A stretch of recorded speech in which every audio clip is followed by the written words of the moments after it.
Questions for both candidates again? Okay. I see you, and then I have you.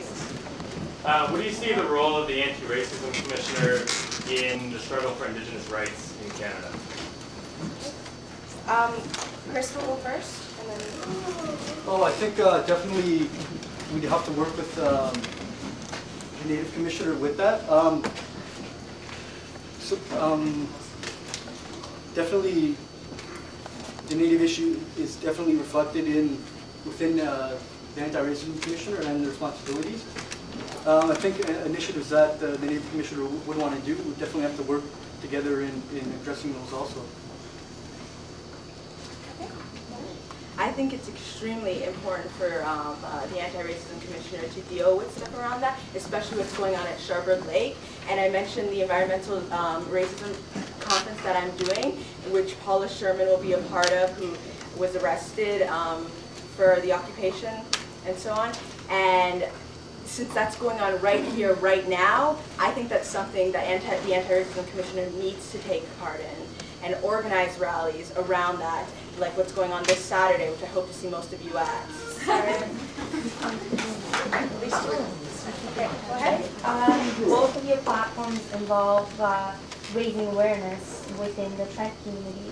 My first question is, have either of you ever had experience holding workshops and dealing with people who are not usually familiar with this topic? And the second one is, how would you involve the Peterborough community into your workshops or awareness campaign? This time we're having Sally first. Well, like I said, I'm a part of community race relations, so I work within the Peterborough community, as well as I'm a part of OPIRG, and I've done several workshops for OPIRG, whether it be consensus or whatever. I've done workshops around this issue, and the second part of your question is how I'm going to involve the Peterborough community. I think it's really important to have workshops and all these things somewhere downtown, somewhere accessible for the Peterborough community. It could be at the trail or it could be at the public library, but the campus is really far away, so I think it's really important to have it in accessible places. Okay. Most of the workshops I've been involved in has just been the Greek community in Toronto, and the convention in Athens is going to be Greek diaspora groups attending that workshop.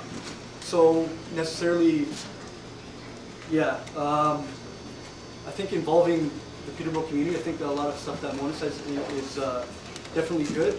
And the downtown is a huge thing, I think, in reaching the Peterborough community with getting involved. Okay, sorry to cut you off. Thank you very much, Kim.